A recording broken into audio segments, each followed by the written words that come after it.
Yeah,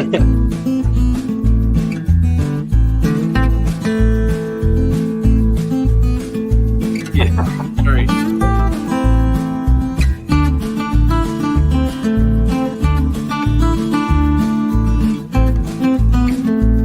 Whoa, this ain't going.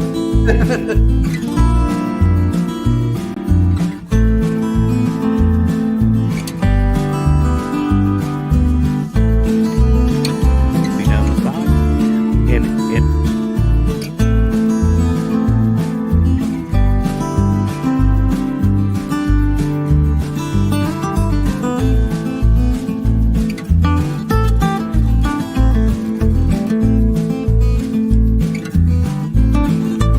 but I appreciate everybody on the chat tonight for your comments.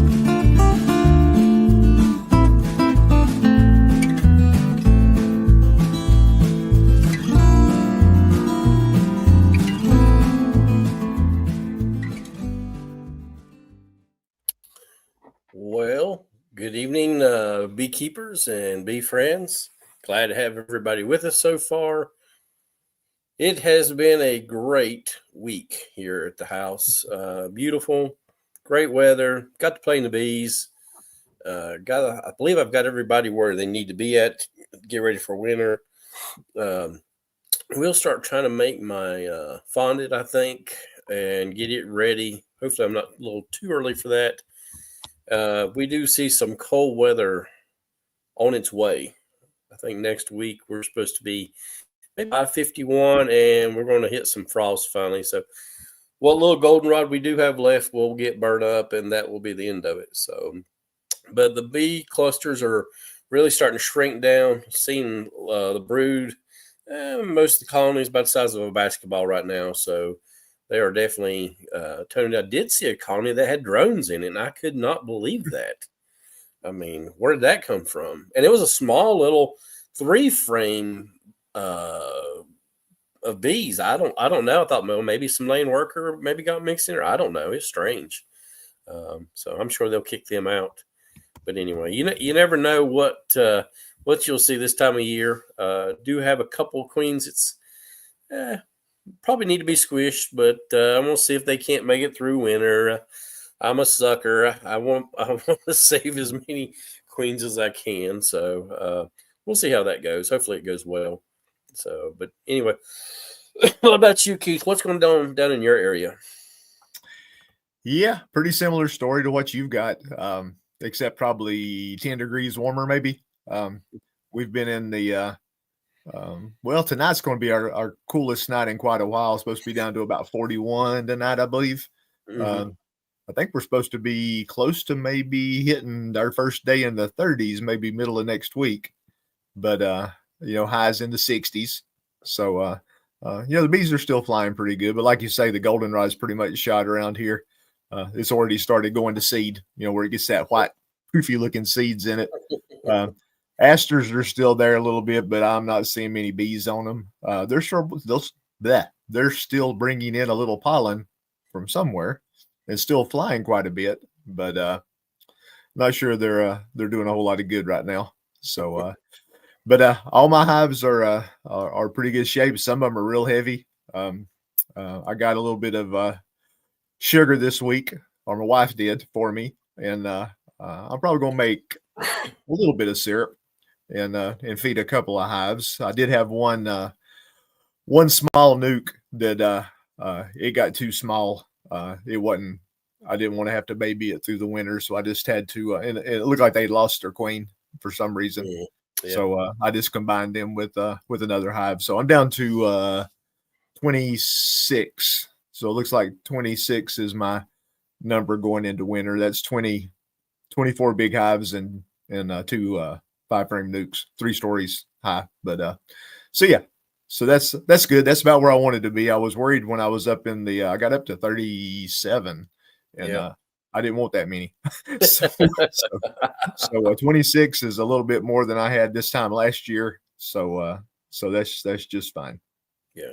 Yeah, because you're looking at, let's say maybe you get 20 of those through winter. That's a good number, I know you're a lot like JW, and you guys seem to do really well, but Yeah. I always look at, okay, I'm gonna lose maybe 10, 15 colonies maybe. And you don't want to, but it just seems to happen. So yeah, you just never know. I had a good year past couple of years, but you just don't know. no, So I always look at the worst, and then if I get through and I have more bees, I'm like, oh, well, this is great. I had a great year, a great winter. So unlike last year where I lost so many, that hurt really bad. So yeah, and I'm still pretty much on plan looking at the long-term temps. It looks like we're going to be starting to touch into the 30s at night. Yep. Probably second, third week of November on a pretty regular basis.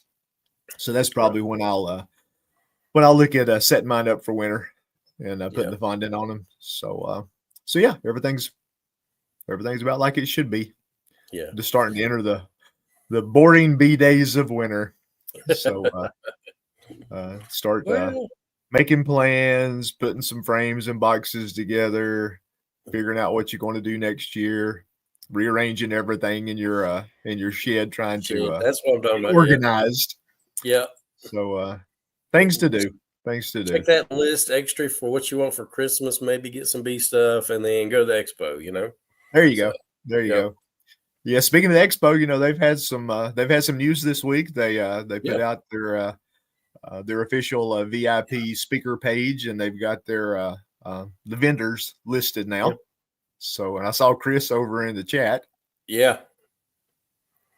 Yeah, I asked him if he wanted to jump on and be with us, and he's welcome to come in and tell us a little bit about the update. Or Jeremy's on here; he's welcome to do the same. Yeah, he probably knows something. So, yeah, I mean, we're down in the how many days we got left now? 80 some days. Yeah. Okay. They're ticking down. Yeah, they're definitely ticking down. So, yeah. If Chris, you get your kids in bed or whatever, and you want to jump on, please, by all means, come on and give us a little bit of an update. So, 84, that's not even fair. I'll tell you. Tennessee's so warm, I tell you. So, yeah, that's pretty toasty. Yeah, that's definitely toasty compared to us, because I think it was like 60, 66, 67 today up here. It was we were low 70s. Chilly, as it went on. So that's not Chris. That's not Chris. Oh, hey, Philip. I don't know anything about Nobby, so I'll just come in and tell you that. Oh, Lordy. How y'all doing? Doing good enough, Philip. How's your bees doing where you're at? Give us. You're probably like the 84 weather like Chris is. That's not even fair. No, it's not that low yet. Not that low yet. It might have been. I don't think it was bad today. I think it was like 85 today, but it's been hitting the like 90, 92. But we're ready for it to cool off a little bit.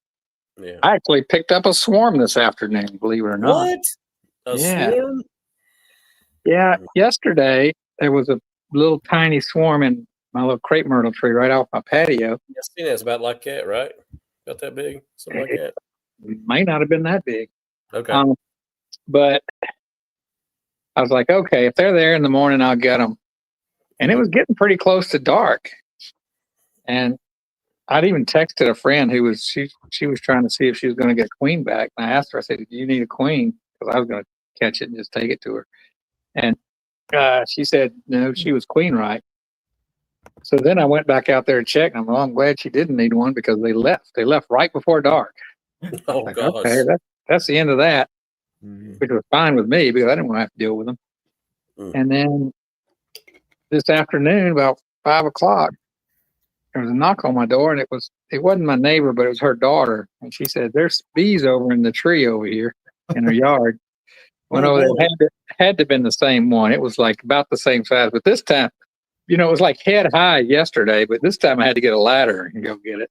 But I was kind of wanting to just leave them there, but I was like, no, I need to get it out of her tree. It's my neighbor's tree. I need to act. I need to do something, even if it's wrong. So, luckily it was on a big limb. I couldn't shake them. So I swept a few of them into a jester newt. And then I saw the queen, and I got her, and I put her in a clip and put her in the box and just set the box on top of the ladder. And the rest of them went on in there. So I just got through taking them over to my mother-in-law's house, so they won't. Maybe it's a quarter mile away. Maybe they won't fly out tomorrow. Like I said, they've got what is it? Probably less than 10% chance of making it. But yeah, unless you give them a bunch of resources and work on them, yeah, they slim and none. The only thing I'll give them, I might give them some sugar water. And if they show signs that they are going to build up, I might grab a frame of cat brood from another colony. We can do that pretty late here. But yeah, they'll have to. The queen was pretty that I caught, but they'll have to prove something to me. Yeah. And another thing here, I don't know if I can show you this way or not. Let's see. Rendering. I don't know if I'm rendering wax. Can you guys see that? What is it? There you go. That's my double boiler. Oh, your double boiler. Yeah, that's a good idea. I took my that's my wax cappings. We just harvested some of the fall honey. We got 100. Well, we harvested about a third of it. I think we got 175 pounds. I think we'll end up getting about 500 pounds here. But anyway, what is that coming from? Is that goldenrod in your area or something else? Or yeah, I guess it is. That's what everybody points to. We have some of that around here. Some people say Japanese knotweed. I'll tell you what, though, when we pulled some of those frames, there was some open honey, open cells, and I was like, well, that's not dark like the fall honey. And I kind of stuck my finger in it and tasted it. Oh my gosh, I wish I could isolate that. It was, it tasted like caramel candy. It was so good. Yeah, I wonder what that was. I was like, man, I just need to sit here with a spoon and scrape it out and fill up one jar to enter into a contest because this might be the best honey I've ever put in my mouth. Well, no. But yeah, it was so good. I don't know what it was. It wasn't dark like the fall honey. Yeah, let me show you what the fall. Well, here you go. I just jarred this up for the lady who the swarm hit her trees. Let's see here. Yep. Is that dark enough for you? That's dark. Pretty dark. We'll even try to get some light to go through it. You can't even see light through it. Wow. Wow. That's it right there. Yeah, it's great. Yeah. It's really good though. I love this fall honey, and it's I'll sell every drop of it at the same price that I sell the spring honey. It's a good deal for me. They get tickled about everybody's like, yeah, it stinks, and I just leave that for the bees and all that. And I'm like, well, you go ahead and do that. It's going to be fall is probably going to double my piddly little crop I had this year. I had I was only at about 600 pounds. So I guess 600. That dark works out good for you and your little packs you have. You got a good contrast there between your lighter honeys and darker honeys. Yeah, that's pretty. Absolutely. Yeah, and not tomorrow, I guess Saturday, we're having a market. I've been telling people that we'll have the fall honey in the big jars. I've been letting them taste it all along, even though I was out of it from last year. But I've been promoting it for a couple months now, so I expect a lot of people to turn out for it on Saturday. So, yeah, fun. We're making gift boxes. You know, we're really this is our time for selling honey. We do the markets all the way through Christmas here. So we you know, this is where I make enough money to spend it at Nobby. Yeah, that's right. That's where your profits go away to another project. Now, what markets do you do? Is it a true farmers market type deal? Yeah, it's called the Capel Farmers Market where I live here, and it's a food market only. It's not like a flea market or anything like that. You have to have you either have to have a food product or like a homemade craft type product. You can do soaps and lotions and stuff like that. Yeah, but you can't sell T-shirts or jewelry or any of that stuff. You know? Yeah, that's the way ours is. So, what's Brian saying? Phil's plot to take over the honey flavored market.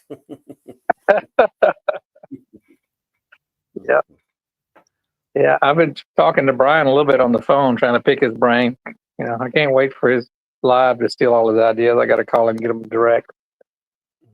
Yeah, their live got kicked off last night after Stream Team. Yeah, I was on it, and I guess I fell asleep listening to it. I don't know. Yeah, well, I don't Texas ain't as bad as North Carolina. 10 o'clock, he's gonna have to keep it exciting. Yeah. It's only 9 o'clock here, but I'm an old paw. I'm not a pawpaw, I guess. I don't have grandchildren, but yeah, I act like one. But that's good for the West Coast guys. You know, that's more of a normal, time for them. So, Exactly. so yeah, good for them. Yeah.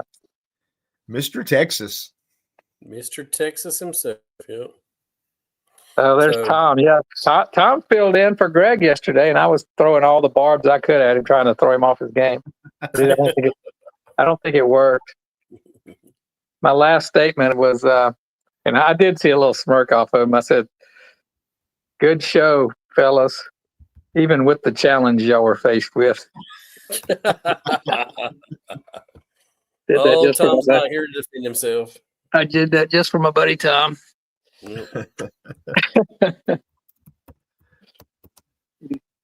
Well, he filled in for Greg good. Yeah, he did. They both talk about the same amount. Don't tell him that. He'll get the big head. He's got a tiny little head, so he can afford to have it grow a little bit.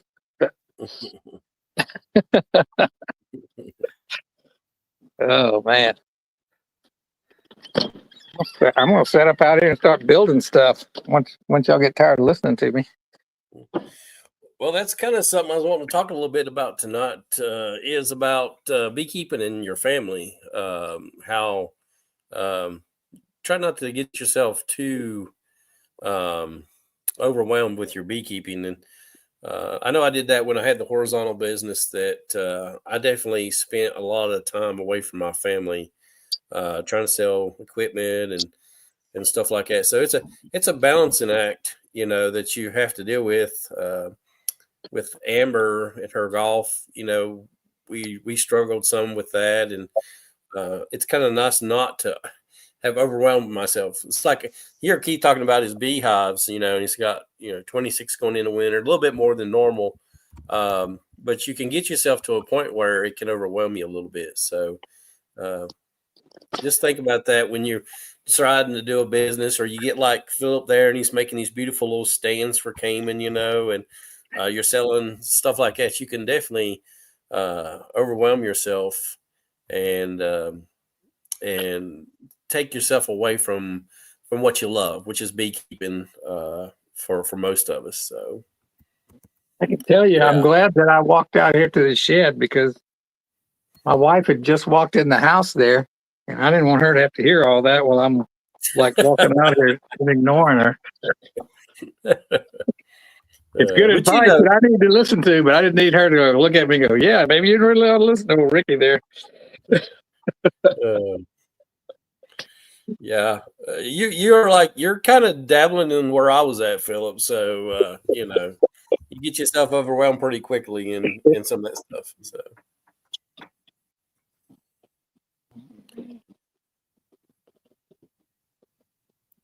yeah, right now I'm making these these little gift boxes. I wish I had one ready here. I got all the pieces, but we've been selling the stink out of these little samplers. I think I've showed them to you before, but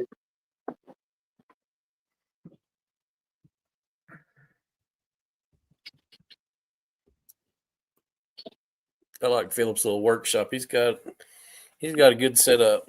Mm-hmm. Let's see here. Literally, I'm taking this is a little piece of coroplast from a yard sign, and then put take these little, they're about 1.5 inches, maybe a little bit taller, by 1/2 inch, by about 2.5 inches long. I put those on here and just nail them from the bottom, just tack them, a couple of staples, and then I take these little strips like this. Let me go over here. Put 2 of those on there. Let's see. You can see that or not?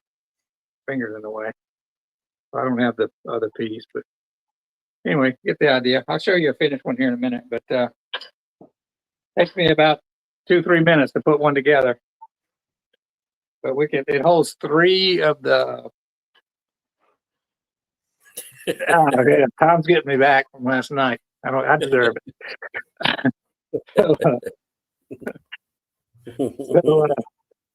yeah, he threw me off my game. So he's better than me. I didn't throw him off his game at all. But but yeah, it holds 3 of the Amazon 2-ounce or 4-ounce jars. And like Pete said, I have a lot of different colors, and I don't mix the honey together, so I get the spring and the different spring honeys are the spring and fall honey. Yeah. So Philip, do you sell those just at the markets? Or are you trying to sell those a little bit more like Amazon and stuff like that, No, I or don't Etsy sell anything online yet. I just sell stuff at the farmer's market.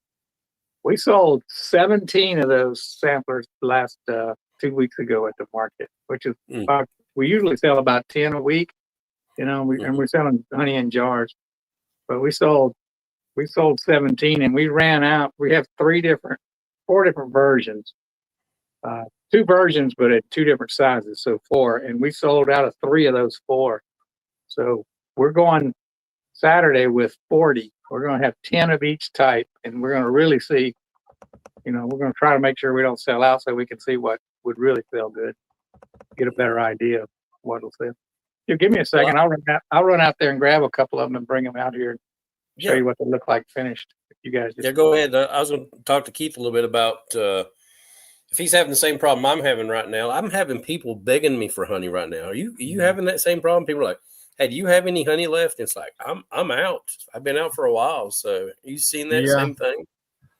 Yeah, I put a little note out on Facebook. I think it was last week. I had sold one fella quite a few buckets of honey, and I was holding it for him. And I had lots of people start asking me for honey, and I sold out pretty much in August, by the end of August. But I was able to get a couple of buckets back of my honey from this fella. So now I have a little bit. So some of the folks that were already running out, I'm able to help them, and should give me something to play with on through Christmas gift time. We shall see. I'm gonna do a little market Saturday, a little local thing. I don't think I'll sell a ton of honey, but it'll be it's a pretty day. It'll be fun. So we'll see. But yeah, thankfully, like I said, I had several buckets here I was holding for the guy, and I was able to talk him out of a couple of them. So I got my honey back. I guess that make you a Indian giver? Indian giver, yeah. I think you are. So. But yeah, it worked out good for both of us. So yeah, I'm kind of back in the honey business. I don't have tons of it, but I've got enough to I think my regular customers that run a little bit shorter want a few Christmas gifts. I can help them out. Yeah. So why do you think there's such a demand like right now for? Do you think it's just because the seasons are changing? I know a lot of people use like honey with lemon for their throats, in the allergy seasons, or is it just the goldenrod's really bad this time of year and maybe they feel they need the honey, or is it just they ran out? I think it seems like a lot of my customers, the more I sell them, the more they use. I think a lot of folks are seeing the benefits of using honey compared to white sugar.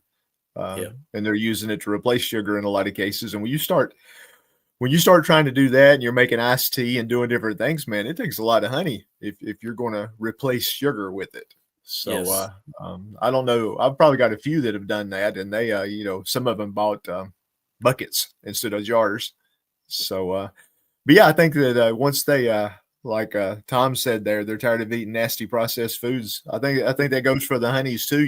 If you got somebody that's been buying their honey at Costco or Walmart or different places. Now, there's some good honeys there at some of the big box stores, but there's some crap honey there too. Or getting honey off of Amazon because it's cheap. Lord knows what they're getting. Getting some of that honey flavored product. Yeah. When they can taste some real honey, you got them. It's so much different than what they're used to.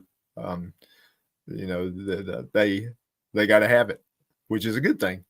Yeah. So I had somebody It was about 2 weeks ago. Said, "Hey, can you try this honey out?" And I said, "Yeah, I'll try it out." And it had some kind of weird label on it, and I tried it, and I swear someone had mixed molasses and honey together. Wow. And I'm like, "That's not." They were selling it for honey, but I don't know if they mislabeled the jar or what. I'm like, "Well, that's." I mean, it's got honey in it, but I said it tastes more like molasses than it does honey. But you could still have that honey flavor in there. So I don't know. Yeah. That's crazy. Did they? Do you know for a fact they did that, or that's just what you got from it? I don't know. They got that out of Tennessee, so I'm not sure. Said they got some little side store, so I don't know. But it had Let pure me bring honey you on some. Yeah. it had pure honey on it, so I don't know. Yeah. Let me bring you my fall honey at Nobby and let you taste it and see if you get the same. Because it does have a lot of people taste it and go, "Oh, that tastes like molasses." Really? Oh, maybe Straight, yeah, I get that all the time. It's really good, but yeah, it could be a fall honey. It really could. Yeah. Now, Lisa, I do like buckwheat honey. I think it's awesome, and it does have a little bit of that more malty flavor, strong flavor. So I love it. Mm-hmm. Yeah, the only thing bad about buckwheat is just the presentation. You know, it ain't very pretty in a jar. It looks like molasses. Yeah. So, but I think it tastes good. Yeah. Mm-hmm. So, what you got there, Philip? This is one of the boxes that I was trying to explain to you. A little crate. Yeah, that's what we're going for there. You see it? That's a sign, a yard sign. So, and it holds this size jar. See, this is a 4-ounce jar, holds 6 ounces of honey weight. This is a spring, summer, and fall. You know, that's that fall honey. This is actually my Capel. All Capel. I do one that's all spring from different locations too. But then we take them and we shrink wrap them. And that one has a little Capel sticker on the front. The other one will have a spring sticker on the front. Yeah. That's a great presentation. It is. That looks nice. Very professional. Yeah, we sell that one, and then we sell one with the 2-ounce or I guess 3-ounce honey weight jar. Exact same thing. This one, the Capel, we put a sell for a couple dollars more, but we sell this for $20 in the spring version and $22 in the Capel. This one we sell for $30 and $32 or $30 and $33, something like that. Wow. So yeah, we get a good price. You got some labor there, and you got glass and lids, and plus your little honey, whatchamacallits, the dippers. Yeah, those come with the jars, so they don't really cost me anything. Okay. Yeah, those come with the jars. I do order these jars off of Amazon. We also throw in what we call our bee propaganda. Yeah, that's a great little. Is that like a trifold? Yeah. It's I get 3 of these on an 8.5 by 11 sheet. Yeah. Down 30 feet. Yeah, fold it out. Awesome. We have it's 4 folds. It's got how we, our theory of how we sell honey and how we don't mix it together. Mm-hmm. It's got tips for enjoying your honey, and how to decrystallize it. And on the back, it's got honey facts, honey and honey facts. Talk about the old stuff that people talk about, how many trips the bee makes and all that stuff. Okay, that's cool. That's kind of fun. Put that in there. We put that in every one we sell. Maybe it leads to future purchases. Has a QR code to our website. Yeah, I think that's a good touch, that QR code. Everybody seems to be going to that. So we're going to end up selling just of these samplers. And I think we're going to sell like 150 of them this year. It's going to be a lot of. So if you don't mind me asking, what are you selling those for, Philip? Okay. I sell the spring version of this. I sell for $20, which is like $6 and change per jar. Mm-hmm. And then the spring version, I brought all the Capel out here. But in the spring version of this one, I sell for $30. But I think I sell the Capel for $33, and I had a few dollars to the Capel because it sells. That's what people are going to pick. So I try to try to make it a little more expensive to sell more of the other ones. So, Right. but yeah, it's high per ounce. It's really high because there's 9 ounces in one and 18 in the other. So. You're not too far from. Is it Austin? No, I'm near Dallas. Dallas. Yeah. Now are you considered a suburb of Dallas? I mean, is that market? Do people come from Dallas to that market?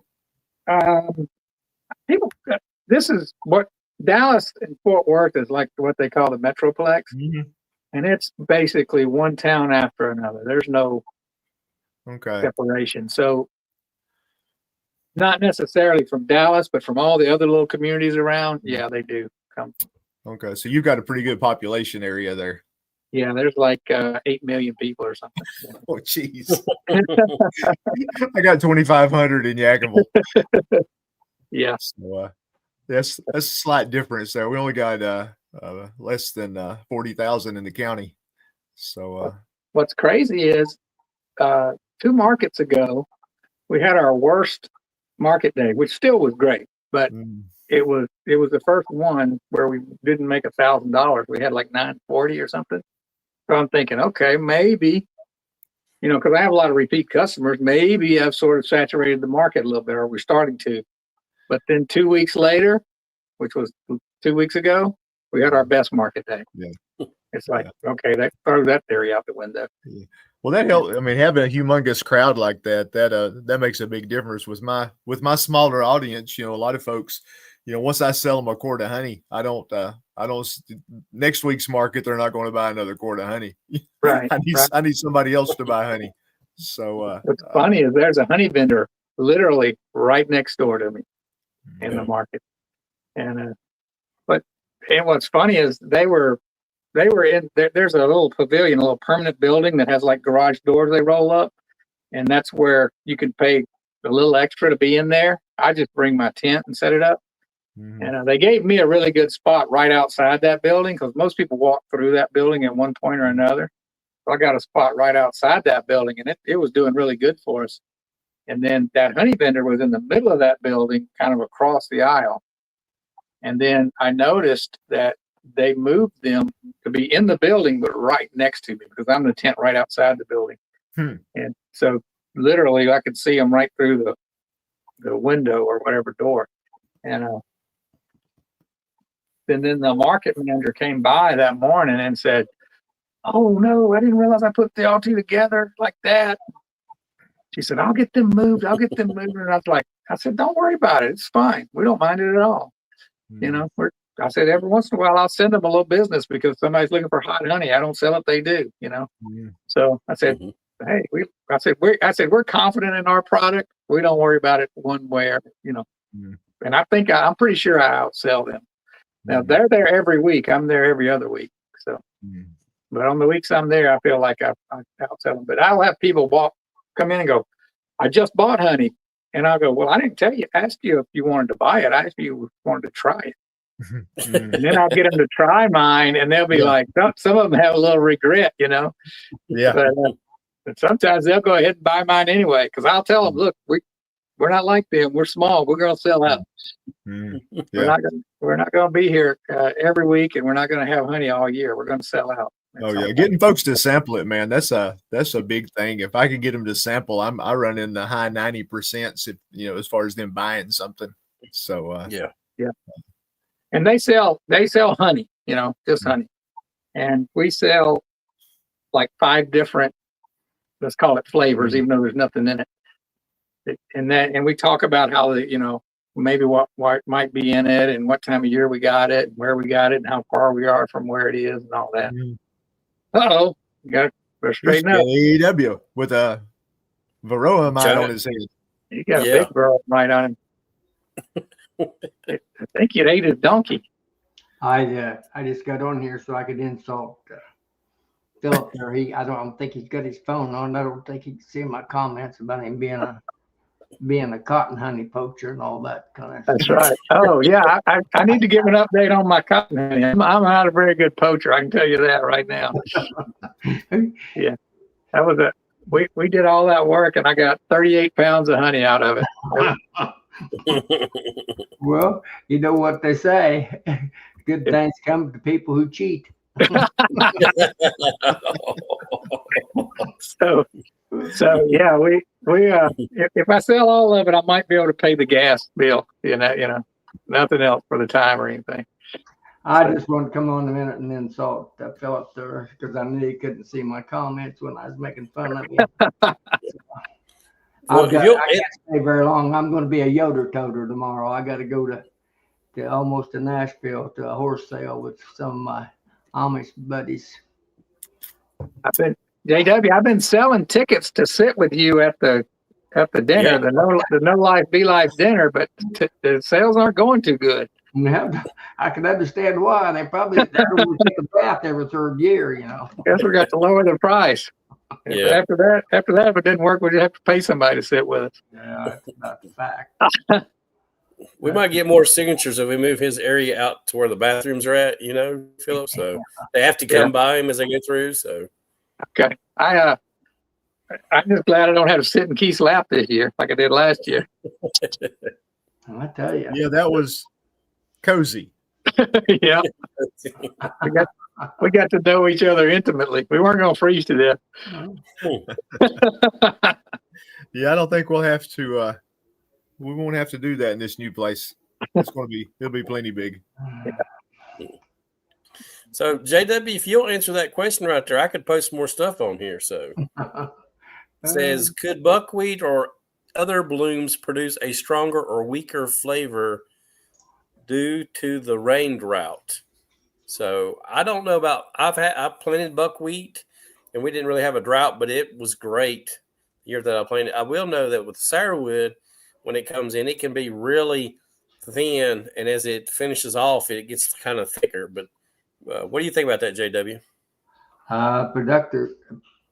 Excuse me. Buckwheat's a great nectar producer, but I don't. Buckwheat and canola is on my do not plant list. I don't. It's too dark and too strong for me. And my people that if you want to put it that way, do business with, they don't like the real dark stuff, the real strong stuff. So I don't think that nectar's nectar. I don't think if you got a good supply of water and you don't have a drought, you'll get more nectar from the product, but I don't think it affects the viscosity of the product, honestly. And he was just using buckwheat as an example, but any blooms, is there a drought? Does it make the honey stronger? Does it make it weaker flavor? Or what do you guys think about that? I think it probably does a little. That fall honey that I'm harvesting is coming in at 14% and a little bit less in cases. So I'm adding some water to it before I bottle it because it takes forever to come through a valve when it starts getting that low. And also we put out some of the metal strainers for the bees to clean up, and then that bottom strainer, that little 400 to 600 micron strainer.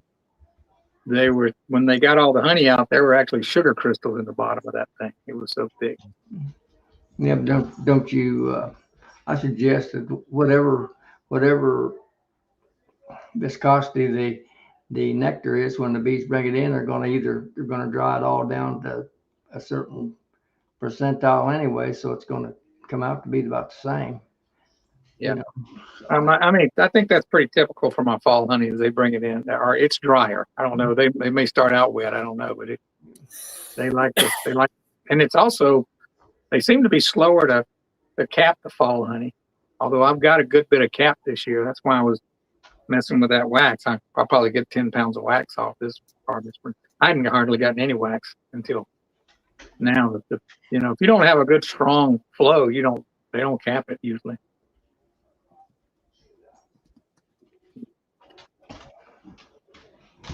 I do. I guess, it's kind of like if you get concentrated orange juice, you know what I'm saying? The old frozen orange juice. If you ever drink that, just sip on it just a little bit as it's in the concentrated form. And then you add a lot of water to it. Then it kind of dilutes it down and you get the orange juice flavor.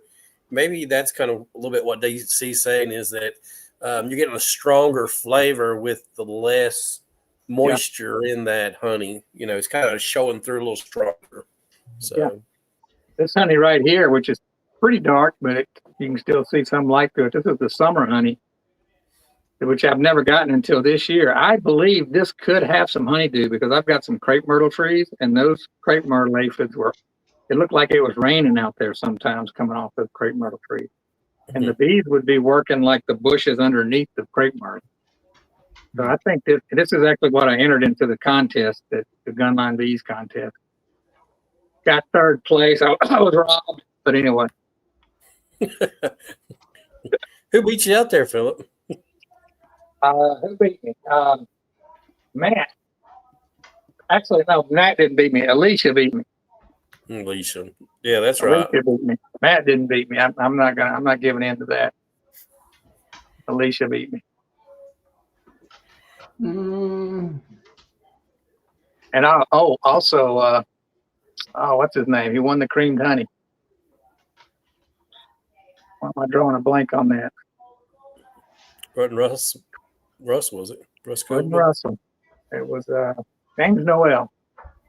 James Noel. Yeah. He got me. It was funny as James had been talking big about how he's going to beat me. And his honey came up, and for sure he beat me by like a couple of points. And 30 seconds later, Matt and Alicia beat him. He told me he was taking my crown. I texted on there. I said, "Yeah, you didn't lie, but you didn't hold it for more than 30 seconds." In other words, you was what, like third loser? Is that what you call third it? loser? That's, yeah. I was second loser. Okay. Well, he had two ahead of you. Both of his, so that'd make you third. What's that? He had two. I think he had two samples ahead of you. Who did? Matt? Matt and Alyssa, or Alicia? Matt and Sandy? I don't know about that. I know when they did the tiebreaker, I think they or not the tiebreaker, the finals or whatever. They took the top scores and tasted them again. I think there was just 3 different entries there. I think two. Matt and Alicia had 2 in the finals. You had 1, and Russell had. Oh yeah, they did have 2 in the finals, but I don't think one. I think one of theirs mine beat. I think. I don't know for sure. Okay, don't make it. I'm just aggravating you. They need to get some new judges and redo it anyway. That's all I can say. Yeah, I think so too. Maybe going back a couple of years. Matt had the Russian judge in there somehow. The Russian figure skating judge in there. Yeah. We'll have to whap some knees. Yeah. But anyway, it wasn't anything like the drama of the creamed honey with the kids. That was a heck of a lot of fun to watch. Yeah. Brian got Infinity was his score. I don't think he can beat Infinity. That was the best there ever was. Best he ever tasted. Yeah. There's many years of honey tasting experiences. What's funny is I didn't even hear the Infinity. I was laughing so hard. I didn't hear the kids say Infinity. I was laughing so hard I couldn't hear what they were saying. Yeah. But I just remember him saying that the little girl, she was trying to be serious. She was tough. She was giving like 4s and 5s and out of 10. And then he was giving like 8s and 9s out of 10. And then when they tasted that, she yelled out 20 on that lemon creamed honey. And then that boy yelled out 100. And then I was laughing so hard I heard he yelled Infinity after that. I didn't hear it. I was laughing so hard at it I didn't even hear him say it. Oh, good times. Yeah, DC. If anybody gets to watch Richard Noel, he's got some good videos, some good stuff. I enjoy looking at and listening to his stuff also. Yeah, it's interesting. He's a British fella, but he's actually in France, isn't he? Yeah. Normandy area, I think, if I'm correct. He's in that area they call Brittany, which I think has a lot of Brit, is why they call it that. And what a honey house he built. Good. No Lord. doubt. Goodness, yes. That thing's The nice. Taj Mahal of honey houses. Yeah, that thing's really nice. 2 stories, mezzanine for storage, racking. Got the clean room. He's another one of them poor boy operations. He kind of like, a party over on the dirty side that I might mention, but I won't, name any personal names. I don't want to get personal here on the air because I'm fixing to cut loose here, Rick, because I'm going to go to bed. Okay. Yeah, I understand that. Me and Keith was talking about that I earlier. got to So get yeah, up go ahead. about 3:30 to do my little Yoder toting tomorrow. So Brian, they said they're going to go on. I think they should just go ahead and go tonight since it's going to be their regular night. Yeah. I'll go ahead and get that. Now, I've given them a name. You guys help me out with it, okay? It's called the West Coast Chat Daddies. Oh, West Coast Chat Daddies. There we go. I like it. I think that'll be a good one. Good name for them. So, Yeah, Brian, that might give get us- a lot of folks to pop in that ain't beekeepers. Yeah. Honey daddies. Yeah, but I'll be good. Instead of sugar daddies, we'll call them honey daddies. I'm not sure that's much better there, Philip. We'll it could get interesting. We're just spitballing here. But yeah, I mean, hopefully they pick up a lot of the folks on the west of the Rocky Mountains. That would be nice. They our chats that we have out here at 8:00 our time, it's still just late afternoon for them to come in and watch TV. So, right. So yeah, I think it's a good idea. Yeah, I think I went to sleep listening to them last night, so it's good. It'll help me get to sleep better too. So, Brian, when is your next beach ad? Is it going to be next Thursday night, or are you guys skipping? Because I said something about every 2 weeks. I didn't know if they're going to be on the next Thursday night, or is it going to be the week after?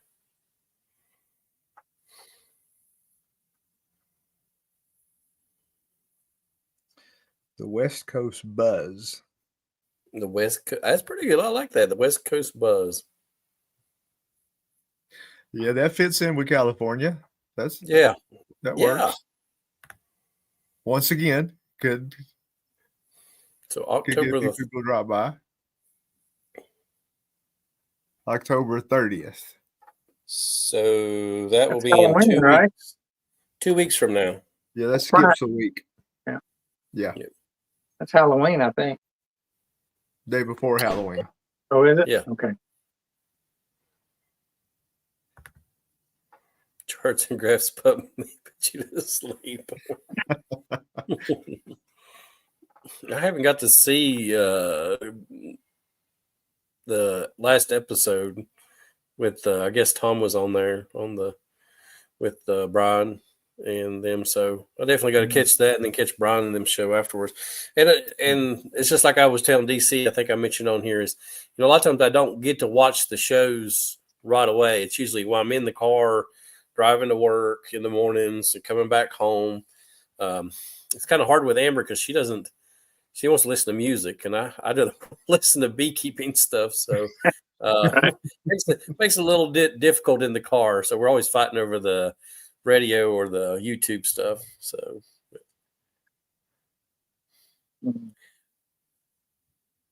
She just needs to listen to that 80s music that you would enjoy listening to.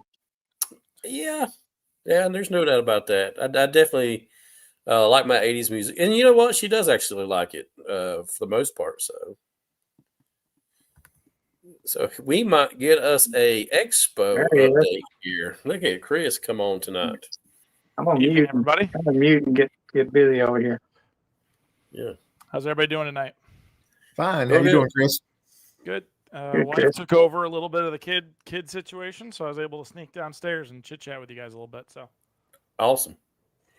So tell us some stuff. What's going on? What about your special guests and all that? What's going on with that? special guest. Your Do you know VIPs? something? Oh, yeah, our speakers. Yeah. So So as the expo continues to grow and all that fun stuff, we're always looking for new speakers. Certainly Bob has his repertoire, but it's Bob even says, he's like, I'm not going to be coming up with new things every year. So in all fairness to him and everybody else who comes, certainly Bob is always welcome. As are several members of our speakers. And so I think that'll continue to be a shift that we have, as our classes continue to grow, and all these other things we're working on in the background, to bring new things in. I know Cayman kind of spoiled it last night. We're trying to, I won't promise it like he did, but we're Cayman. trying to actually have a queen marking class at the expo this year. So people will be able to catch live queens at the expo, Wow. and be able That's to do like a different. marking class. Now, there's a lot of logistics and paperwork and signatures, but that's our goal. We've had somebody who's interested in being able to bring a lot of queens there, and unfortunately, their viability afterwards is probably interesting. But it's really important. I mean, I think a lot of people, there's gonna be people upset about that. Well, you brought them up there, and oh my gosh, they're just they're worthless now. You waste them, abuse, whatever. But you have to realize that experience that people are gaining. There's a lot of positivity there, and that's why we're doing it. There's I won't pretend that we're like some university who's curing varroa or anything else. But again, that experience gained is really neat. So we're definitely working on that. That's not a for sure yet. But so we have some VIPs, speakers, instructors. I know several different vendors last year had basically classes for free inside of their booths. So several of those vendors are interested in actually having dedicated classes this year where they can be a little more hands-on.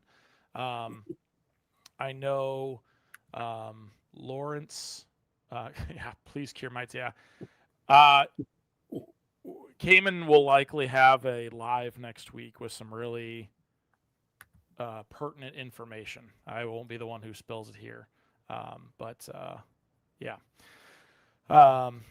Yeah, about mites and all that real nasty stuff. So it'll cover the tropolalaps, which I used a big word on Cayman. I threw in my my big word. I said that I believe, even though I've been only a part of the industry for 5 years, I said I think it's going to be in the U.S. an inflection point for the industry.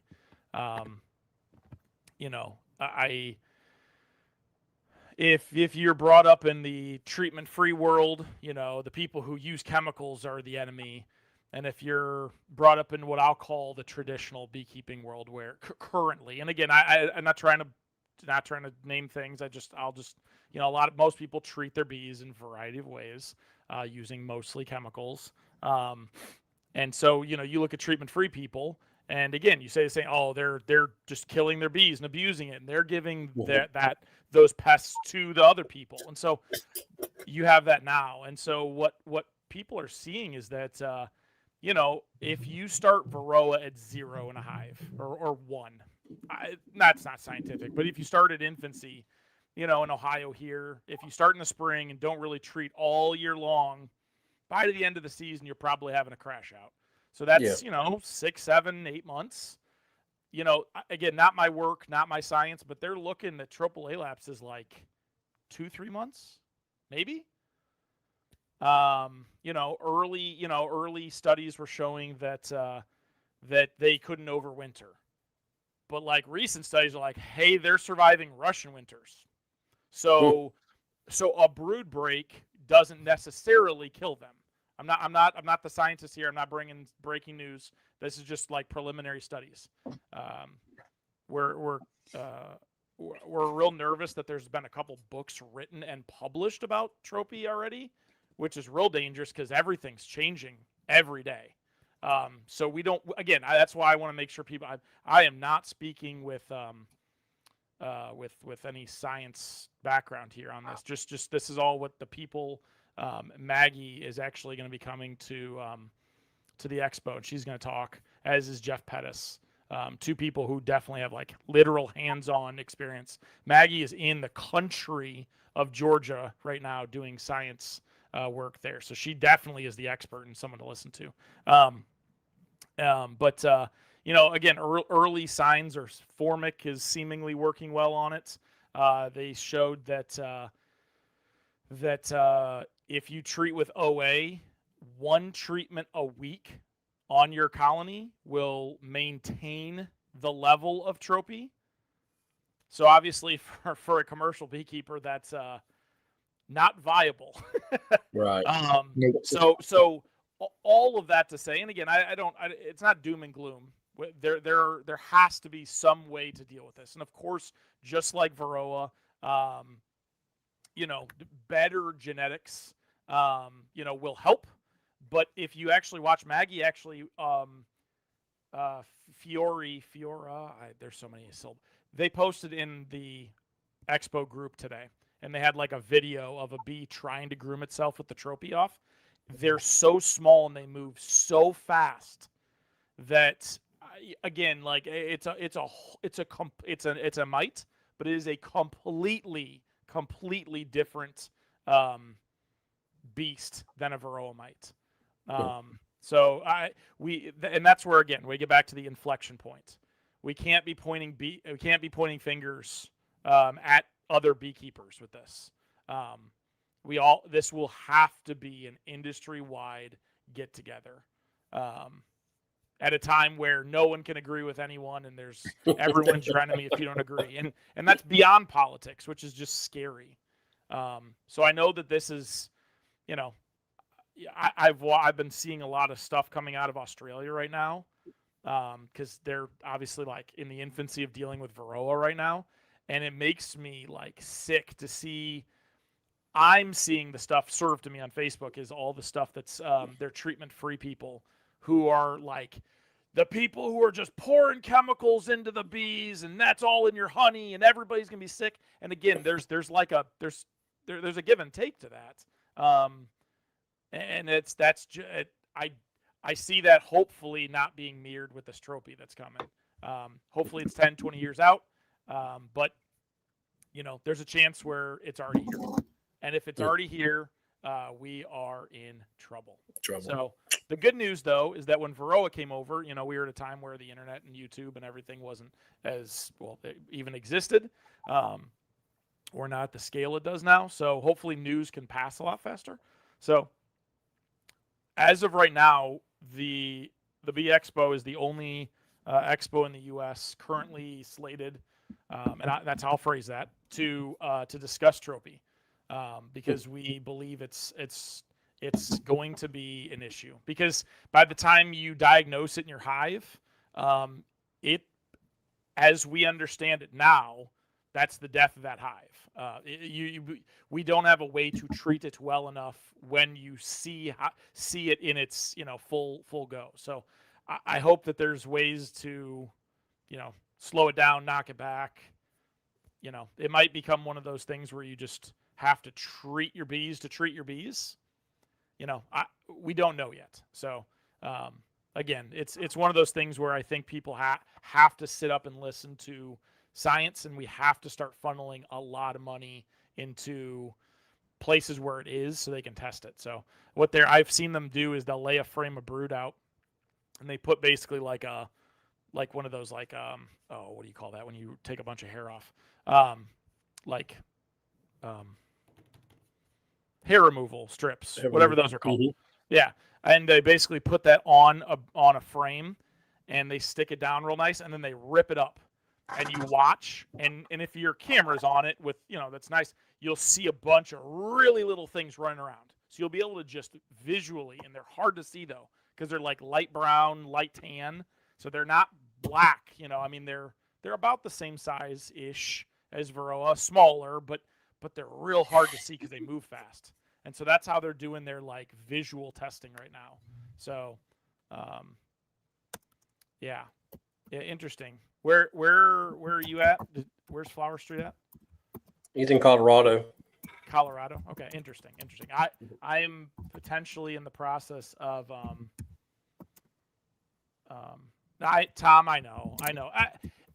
But that's in my opinion. Again, I'm not speaking for Cayman. I'm speaking for me. And I'm not speaking for the expo either. Just for me. But we have to find a solution.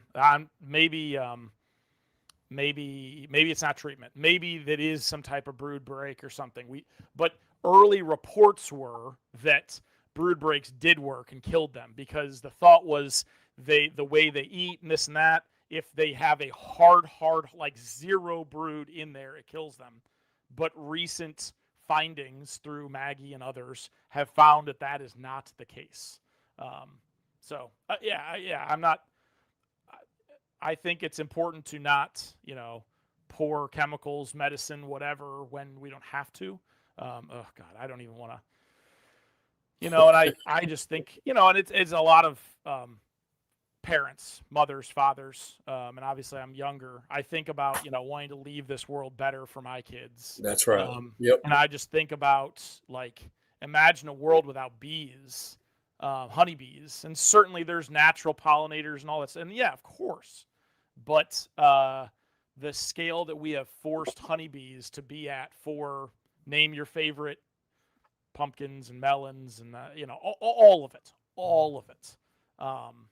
The world would be very different very quickly if we don't get our arms around it. So again, that's really all it comes down to. It doesn't have to be doom and gloom. It just needs to be important. So, anyways, that's a big thing we're discussing this year at the expo. So, and that'll be very, very fun and interesting. I'm not going to go through like every speaker, but yeah, I mean, we had Lawrence Edwards is coming back over this year. We're really excited about that. Maggie Gill, I mentioned she was coming over to talk about trophy. We have several new speakers: Christine Jacobson, Debbie Klugers, Frank Linton's coming to speak about observation hives. We have Ray Oliveira's coming this year. We're really excited about that. That's a new, again, we can try to continue to pull in, the commercial side of things, because there's a lot of sideliners who would like to understand commercial stuff. And so, having Ray there and his team, and, that's exciting for us. So, and Jeff Pettis, again, if Jeff Pettis was the president of Appamundia for a long time. Like, I don't know the exact number of years, but a long time. He just stepped down last week, 2 weeks ago. So, and if you're not familiar, Appamundia is the world's largest beekeeping expo. It happens every 2 years. They move around. This year they were in Copenhagen. Then in 2 years they'll be in Saudi Arabia, and then 4 years from now they'll be in Germany. So a lot of people go to it. Not a lot of U.S. based people. It's mostly a European thing, but obviously when 2 years ago it was in Chile, so it travels all over the world. So and it doesn't usually stop in the U.S. a lot. So it's a very unique expo. So we've been trying to go into kind of more of the fringe stuff. Again, Bob talked a lot about his nuts and bolts. And again, not that we don't have things to learn from Bob, but again, people who've come to the expo don't necessarily need to hear the same talk from Bob every time. So the new people, certainly. But yes, so we're having lots of different people. Adrian Quinney's coming. We have all kinds of different stuff. So how many speakers do you have in total, Chris? Well, the website's not up to date. We're still pulling people in. So I think in total we actually had a scare today. We had Michael Young came in an email that something had happened personally to him, and we were like, oh no, okay, well, he is a honey judge, and he's going to teach like 3 classes, and he was going to speak.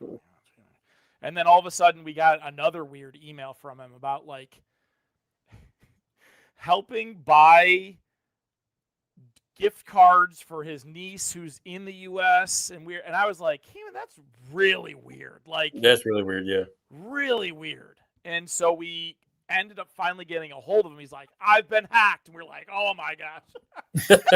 It's like why we got emails was weird. So it wasn't like, Yeah. anyways. So it's all over the place. So yeah, I mean, we'll have what do we have on there? 16. We have 16 just speakers. Better Be's going to do, I believe, a candle class. Don't quote me on that, but I think it's a candle class. Kara Ching is going to come back to help with doing some microscopy stuff. Gus is going to do cut comb again, as well as I think something else. I don't know what else he's doing. Corey Stevens has talked about, he's going to speak and maybe be on a panel and maybe do a workshop. Etienne Tardif's coming back to do more microscopy stuff. I think my dad, who was there last year to help a little microscopy, he might do a class or two on his own of like super basic how to use a microscope kind of stuff.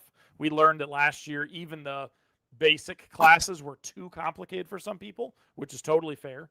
Robin Underwood's going to be there. She's going to do some classes. As I alluded, Michael Young, as of now, will actually be there. And then labeled as VIPs again. They might talk, they might not. We have Fred Dunn, Mr. Ed, and the Dirt Rooster coming back, of course. So That'll be awesome. Yeah, and as we found out, vendors sometimes have to pull out for family reasons or something else. Speakers, same thing. In fact, we might have a speaker too, other than Michael, who've had some stuff come up that they might have to drop out for. And so, yeah, it's hard to like always promise that like, hey, this person is 100%. They're human beings. Stuff happens. And again, now that we're back on the ABF's weekend again, yay! Everyone's really excited about that. That's created a lot of logistical problems for us. We actually have several people flying back and forth. But again, the nice part is we're next to the international airport, so they can just roll off the plane and slide down the ramp into the expo center. So yeah. How many vendors do you have, and what's our total count of people coming, if you don't mind me asking? Oh, number of people coming. I don't know off the top of my head. I'll look for you though. So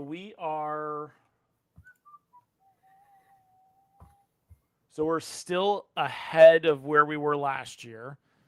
Since we've kind of been a little slower versus other years on getting out some trade show stuff, I know tickets have like slowed a little bit. So we're over 2,000 right now. Wow. But we're still ahead, and I mean, gone are the exponential straight up growth years from being able to do 10%, 15%, 5% growth is is nice. That's yeah. So but yeah, I mean, again, tickets are still being sold. The next, because I don't know this off the top of my head. Where's that thing at? There it is. Our next ticket price increase is November 30th. So definitely, if you are thinking of coming, definitely get your tickets in. With that money, you can buy yourself something nice at the expo. So, and of course, this year, if you're not aware, we do have tickets for children 3 to 9 years old. They're able to come. Obviously, we'll be addressing to remind people that during speaking sessions, just to be courteous of everyone there, and that's all of that is to be. There, listen. The last 2 weeks, all I have heard is that we are in for La Nina and snow. But where I'm at in Toledo, near Toledo, most of that is like up north in Michigan or on the other side of Ohio, like Cleveland into the snow belt there. So like, not that we don't get snow in Toledo, but like a lot of the heavy snow comes across, from Wisconsin into Michigan, and then goes across Lake Erie into Ohio, eastern Ohio. So we don't see a ton here, but there's not much we can do. It's just tough. It's, again, we love the venue.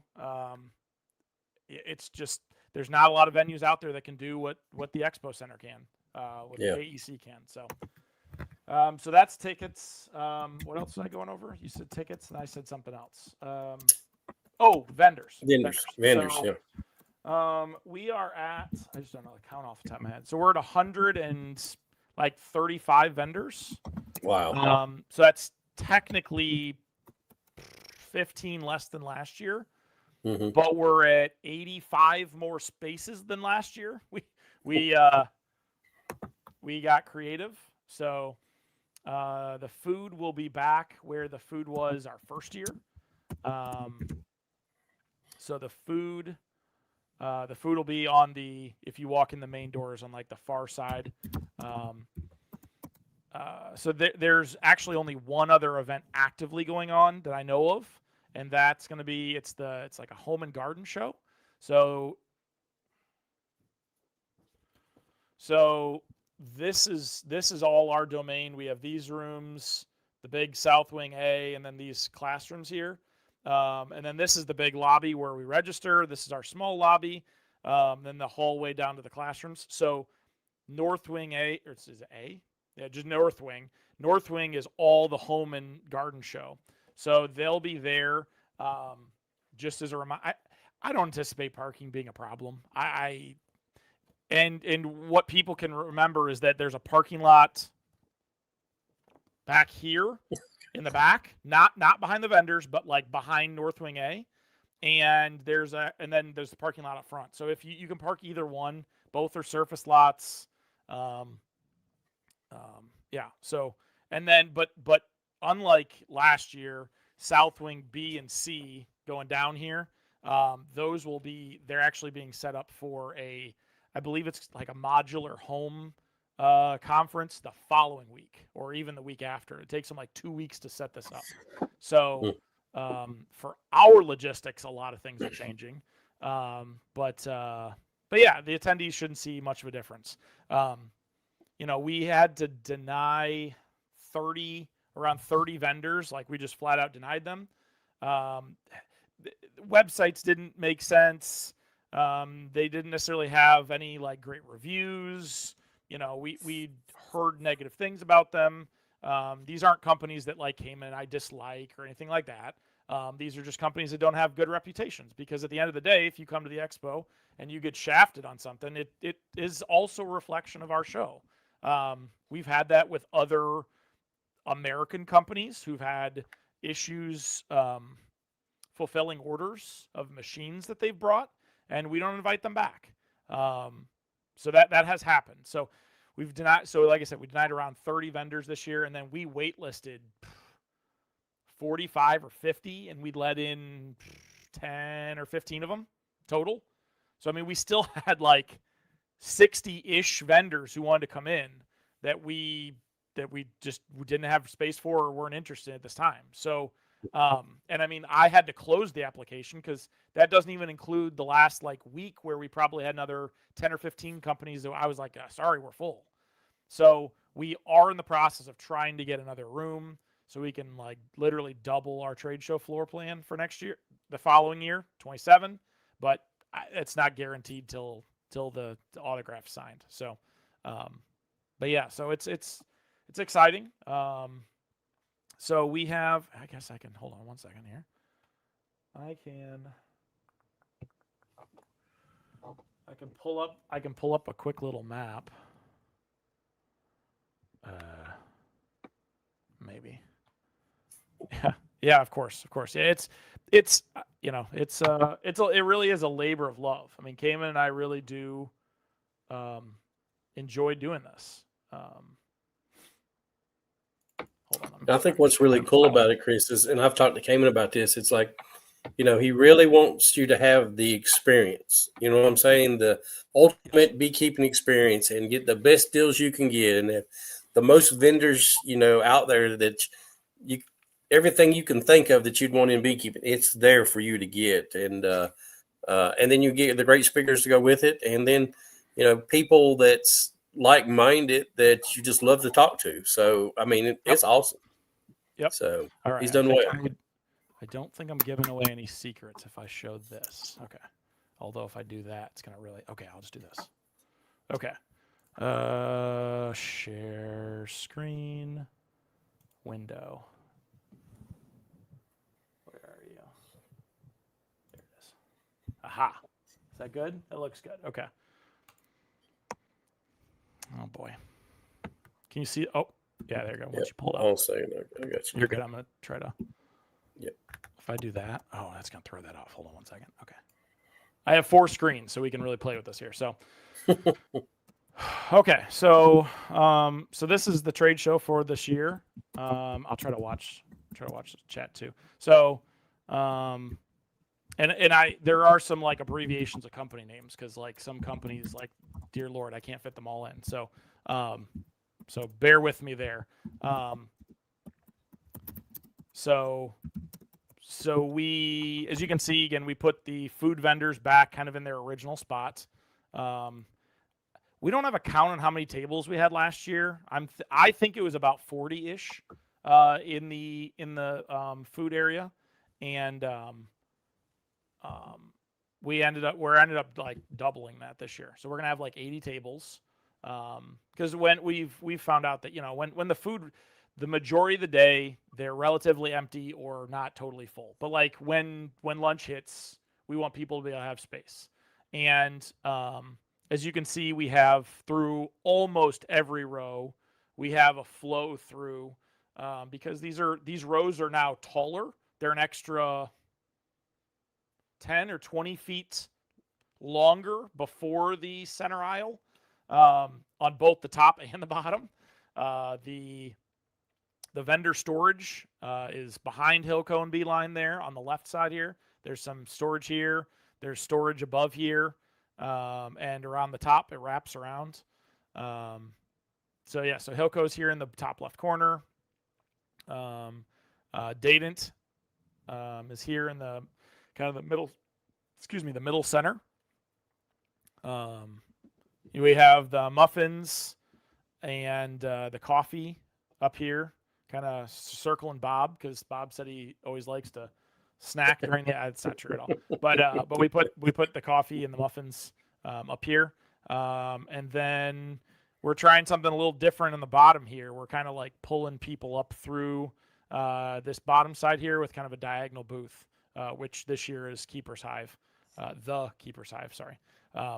So, like I said, and then we're trying to just increase the flow through things. We're trying to maximize the ability for people to walk between places, from the food vendors to anywhere else.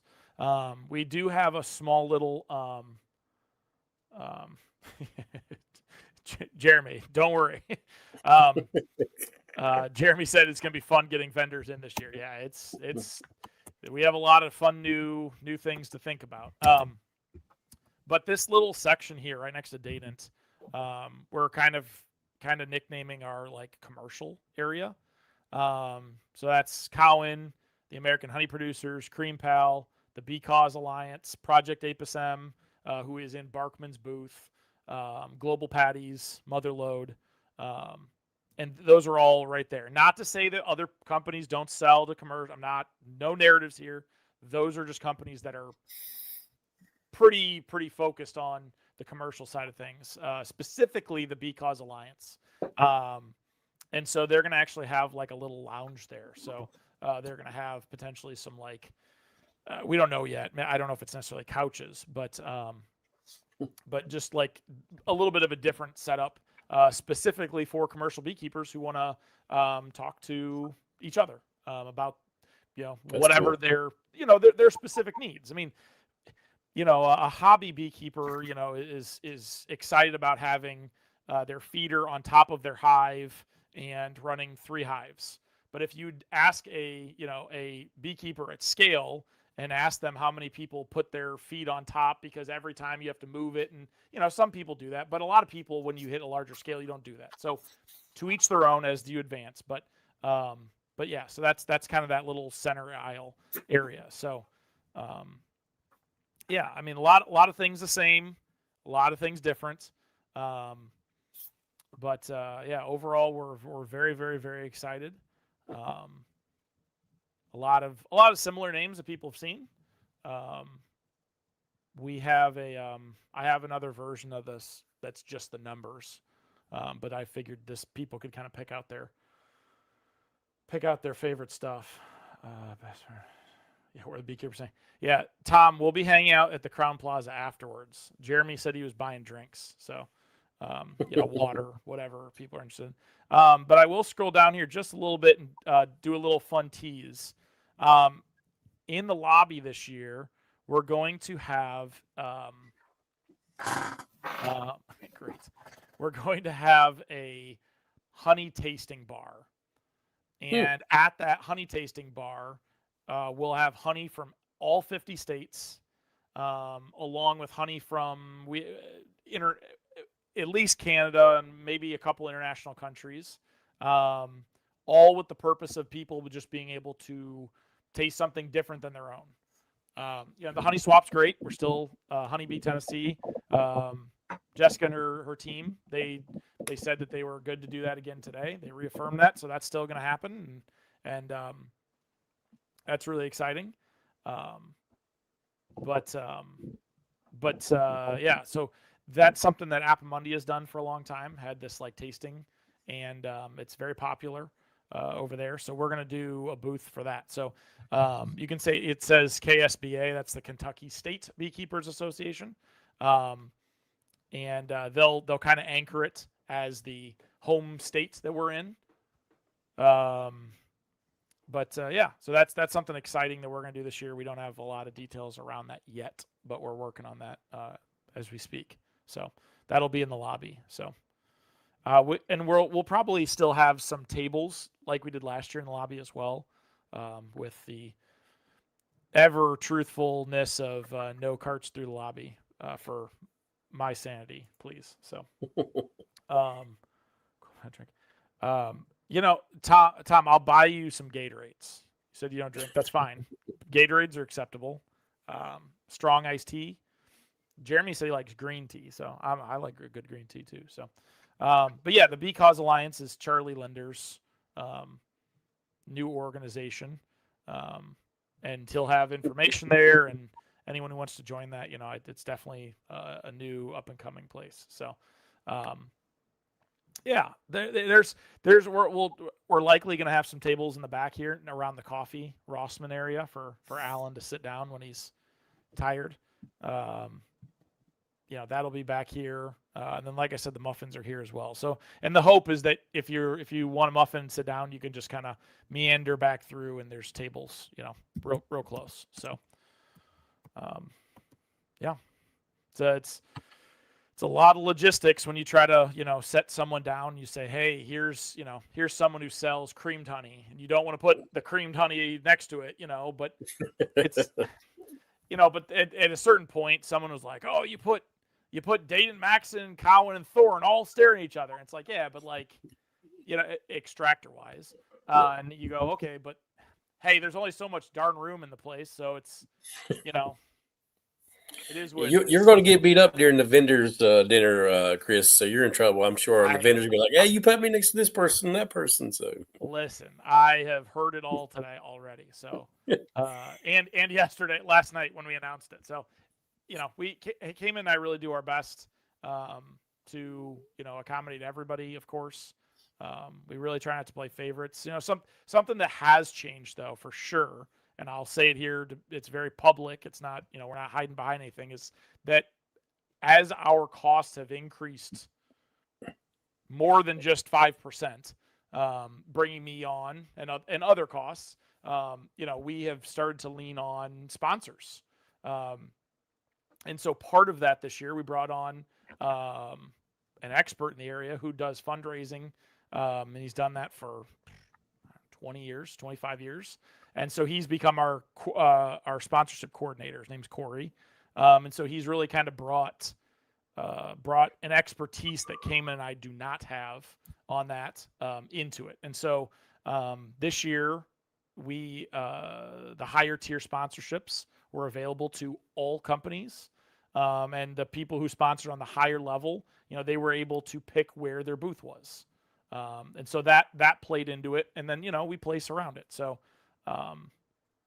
yeah, we again, we really try to do our best. And I know I've had complaints about, hey, I don't like to be here and I don't like to be there, and this, I'm next to too many of this type of vendor, and I'm not near the door, I'm too close to the door, or this or that. And listen, like, it's, in my opinion, certainly having a spot in the front or the middle or next to this or that is great, but ultimately as the vendor, I would hope that the vendors are all in it for themselves, and they put deals out, not necessarily to make less money, but just deals that help them draw the crowd. And then we have an app this year, the WOVA app. The event, listen, I'm still working on that darn event. Our event's going to happen on Wednesday and Thursday. Yeah, I'm sorry, Chris. Theirs is going to be better. I'm sorry, you're missing out. That's fine. Then you'll have to take a picture for me. Save me a plate. We'll just put a little picture up, maybe next to the dartboard, so that you could be there. So yeah, there's been much worse said about me, so that's fine. Again, probably including today. But no, it's with this app that we have this year, WOVA, and the event is not live on WOVA yet. So if you go download the app, you won't find us. It's still hidden. But using that app, it streamlines everything for us. So by putting the vendors into the app, it goes on the website. So I don't need to spend probably literally by the end of the event hundreds of hours updating every vendor's little onesie twosie. We give that to the vendor and they update it. And that updates the website and the app all at once. Boom. The same is true with speakers, the speaker schedule, the trade show floor plan. All of that now works back and forth. And so it's a huge, huge thing for us. And I think the app is going to be, it's going to be tremendous. It's you'll be able to go through once we have the schedule out, like I alluded to a little bit earlier. We're still like nailing down all the final things. And again, we have, 3, 4, 5 people coming from other countries. And those flights aren't A, cheap, or B, easy. And so some of the people can't even get here on Thursday.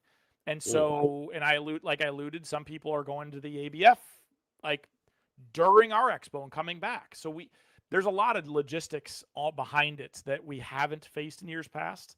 And so we're a little bit slower to get that speaker schedule out, and class schedule, but it really is coming. But once that's out, you'll be able to go on to the app and actually set your own agenda. You can look through the schedule and say, oh, wow, Bob's speaking at this time. You click on it and you can say, oh, Bob's also speaking here and here and here. I don't know how many times Bob's talking, but whatever. And you can actually add them to your agenda. During the session, you can actually click on the session and take your own notes if you want to in the app. You can actually do Q&A for each session in the app, and the moderator will actually be able to see the Q&A. There's raffles in there.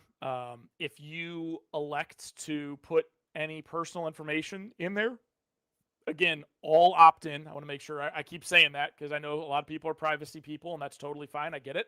But if you want to put anything in there, if we're going to have the Ohio photo, I can message anyone who's been marked at Ohio. Hey, we're doing the Ohio photo in 10 minutes. Boom, sent. And so anyone who's on the app who's identifies Ohio, they'll get the message. So gone are the days of me announcing that over the loudspeaker. That's done now.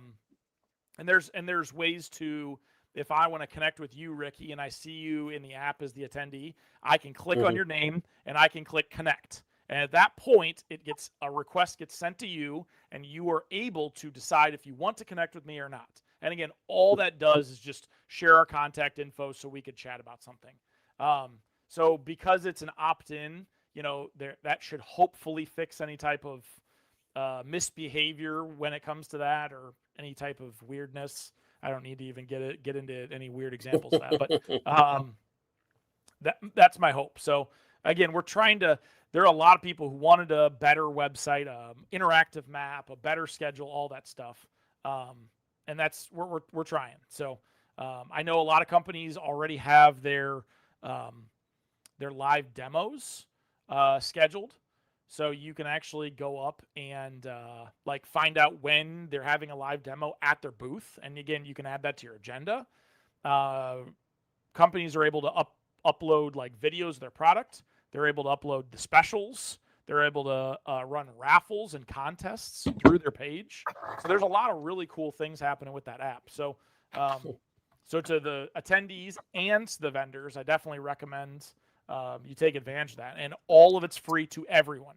There's no cost for the app. There's no cost for the vendors. There's nothing. It's all been paid for by the expo. And I will not forget, we have had several companies sponsor. That is one sponsorship that's available, is sponsoring the app. And we have had several companies step up and to pay a portion of that. So I won't forget that. That's definitely part of that. So, you know, and again, all that just makes it possible for us just to pour it all back in. So we don't make Mr. Beast money, but that's the same type of concept here. It's just like throw in, hey, we're making this money. Cool. What more can we do? And that's really the attitude we go into, is like, you know, without going bankrupt and being stupid, you know, what can we do? So. Yeah. Well, I just want to say, Chris, you know, I appreciate you guys putting on a show for people to come out and be a part of. And it's a lot more work than people realize. Even as a vendor, it's a lot of work just getting our stuff ready. But I can't imagine what you guys got to go through, because we're just a small piece of that puzzle that gets clicked together. But everybody gets to come and be a part of it. It just makes it really amazing for you guys to put that on and be a part of that. Thank you. We appreciate it. And Jeremy, you know, he has a small piece of that pie too, but he's so important to how the whole thing works out. You know what I'm saying? And you get all those puzzles, the pieces put together, make that great puzzle. We appreciate that. It's a lot of work. We appreciate you guys. No, our while Cayman and I and Laurel might do a lot of the front end stuff or whatever, none of that matters if we don't have volunteers at the expo doing things. Absolutely. So yeah. That does not go unchecked, missed, etc. by Cayman or I, because it's a lot of work. So to that, we will be having a call for volunteers this year. We're going to try to change things up a little bit with how we manage some items there. I think at this point, the volunteers are, you know, we might need some people for that honey, the honey tasting. And then I think we're going to look for some social people who would like to help work doors this year, because with another venue actually like actively happening, we're going to have to, and we're allowed to do that, just kind of basically man the doors. And so short blocks, we're not talking like a 8-hour clip or anything, but, and those people who volunteer will get, you know, properly compensated for that. And so, but that call will go out in November at some point. So we're trying to get the big stuff done now. Vendors, I've already changed the vendor layout once today already. So what's to say? Yeah. Chris, version 7. So we're on version 7 already. So, yeah, so but it really is a labor of love. I was talking to a vendor today. I was talking to Sean from Copper Canyon, our favorite coffeeite. And, you know, I was saying that it doesn't matter, you know, how many vendors or attendees complain about something. It still is a labor of love and, you know, a passion for us. So, right. And Cayman brings a really good point up, is that, you know, if we have, you know, 4,000 people there, 4,500 people there with everybody there, and you play the law of averages, you know, several people at the expo are going to have their 1 or 2 worst days of their entire year at the expo. Whether that's stubbing a toe. Last year, Cayman's mom and brother got hit, and they popped a tire at the expo. So Cayman had to like rush off and help them. So that's just something to remember, you know, that Jeremy and the whole team remembers, is that, you know, we're still there to help everyone have the best time that they can. And, you know, that's the standard that we hold, is it's high. So. Yeah. Yeah. And it's, you know, also, Chris, it's like, you know, if you throw a big party and you're the host, you know, sometimes you guys, the host doesn't really get to enjoy it. You know what I'm saying? They're trying to take care of everybody else. So I am glad that Kanan finally, brought enough people on, because I think, the years past, he put so much effort into it. He didn't get to enjoy it. I'm glad to see him get to enjoy a little bit more of these conferences that he's putting on. So, yeah, no, that's been the highest priority for me personally, is stepping in this year to help. And so while Laurel isn't doing as much this year, when I need something that I haven't done, or like banking information, all that fun, like again, just like today. Fun fact today, I'll just give you two crazy examples of things that like happened that, like, again, no one would ever know. Today, PayPal took a massive poop, and they don't exactly come out and go, "Hey, we're having a problem." So it leads to us double charging people for tickets. It leads to our ticket page being unavailable. It leads to, which obviously results in several text messages, emails, phone calls. And then we have to refund people their money, which isn't a problem, but we technically pay a lot of fees for every ticket. So that's why we have a cancellation fee, is because we pay like a token and all this other stuff for everything to work. So it's not that we're greedy and want to keep your money. It's that we paid for that. So when we have to refund all those tickets, I mean, that's a cost. And again, this isn't a nonprofit charity here where money just comes from the tree of God. It's just, we got to be careful with that. So, so that was like a crazy thing. And then last night during the chat, I learned from from Mr. James up in Michigan, Mr. James Lee, that the Crown was full. It was totally booked. I was like, great, it's Wednesday. I looked last Friday. I get a monthly or a weekly report on Fridays. I was like, I looked on Friday and we had rooms. He's like, nope, doesn't work. So I went online. I was like, yeah, sure enough, it's not booked. Or it's totally booked. So our block was. So I had to get on this morning, 7 a.m. Hey, hello, knock, knock. Like, we want more rooms. So it's again, it's not a complaint at all. It's just like you said, there's a million details. Things. Now that we have children at the expo, there's different insurance things there. If we want to do this queen catching extravaganza, God, that'd be fun. You just release queens in the expo room. Well, and like to that, now we're gonna do that in a classroom. Cool. So the doors are closed. Great. Yeah. And queens don't like really fly that well, anyways. They're not like. They're kind of like grasshoppers, they kind of take off and fly a little bit and stick somewhere. But like, so we now need a zippered tented thing in the classroom. But the result of that's going to be awesome. So if we're able to pull that off, because we want to get there. We want to, we'd love to be able to have those more hands-on physical bee stuff. And in January in Louisville, that's more than a little difficult. So unless we like move the whole expo to like Key West or something. So, which people complain about prices now in Louisville. Like, oh boy. So that'd be expensive down there. Yeah. So it'd be beautiful, but it'd be expensive. So yes. Yeah.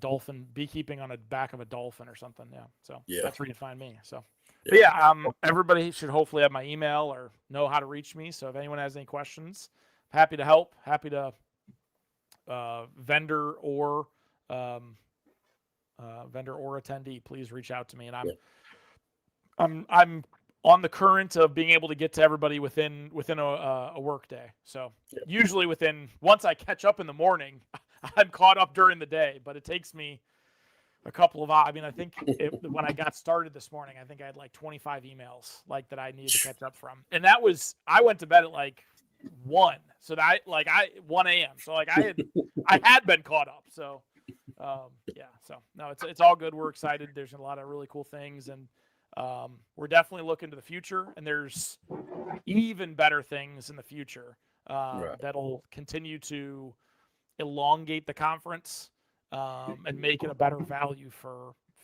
everyone, for all facets of beekeeping. And that's the goal is, this isn't a hobbyist. It's not a sideliner. It's not a commercial. It's for everyone. And that makes it very difficult. It's not for attendees and it's not for vendors. It's for everyone. Everybody. So it's it's a lot of fun. So I appreciate you having us on, letting us talk about stuff. So yeah. Well, Chris, I absolutely appreciate it, and it gets me more excited every time you come on. I get more excited about, and then it's just right around the corner. If you really start thinking about it, it's just right around the corner. So 80 some days. I know. Yeah, see, there you go. I made that 100. I had a rant the other day. I was like, I just yesterday made the 100-day graphic, and then it's 85 days. I was like, 15 days evaporated. Yeah. And I just talked with the printer the other day. I'm like, well, the book is due in a month from now. And then I'm like, well, then the posters are due, and then the name tags are due, and then I was like, I haven't even started any of that yet. So it's like, I talk about positives and ways to look at stuff. I'm forever thankful that Cayman was able to bring me on, because in years past, I'd be sitting here basically starting now and work till I'm done, and then go to work all day, and if I'm lucky during lunch, work on it. And so, being able to have all day to help Cayman and knock stuff out is great. So thank you, Jen and Brian. We're very excited. We do take feedback seriously from everybody. I know some people don't think we do, but we really do. Yeah. I have a list of, I don't know if I told you guys this, but I have a list of items right here. It says, "Hello, idiot, things for 2027." We talked about before and we forgot, or things we've never run into before. So, we're always planning. We're always listening to feedback. That's like, to Jeremy's credit, every year we do the load in, load out for vendors. We're always learning. And last year, we believe we had a really great system in place, and we'll recreate that this year with all the new fun variables of shoving 85 new spots into the same location. So it's going to be a sight to behold. So no doubt. So yeah. Well, guys, we're going to. I'll let you get back to your chat, and then I'll no, hop off. So no, we're going to go ahead and close it down. Chris, I appreciate you coming on. Okay. Thank you very much. It's perfect. Yeah. We hit this right on the nail. I was glad to know what's going on in the expo. You guys in the chat that stuck with us, we appreciate that tonight. And we will see you folks next Thursday at 8:30. We'll see you then. God bless. See you guys. Bye, everybody. See y'all.